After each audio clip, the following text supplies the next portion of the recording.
பொறுத்தவரைக்கும் ஹானஸ்ட்டா ஒரு விஷயம் சொல்லணும்னா, எனக்கு இந்த படம் ரொம்பவே புடிச்சிருந்துச்சு.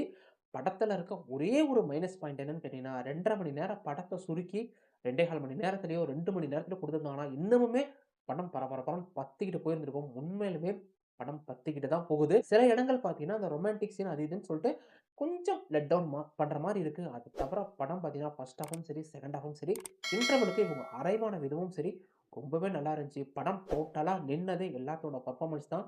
எல்லாருமே பார்த்தீங்கன்னா, டாப் நாச்சான ஒரு பெர்ஃபார்மன்ஸே குடுத்திருப்பாங்க.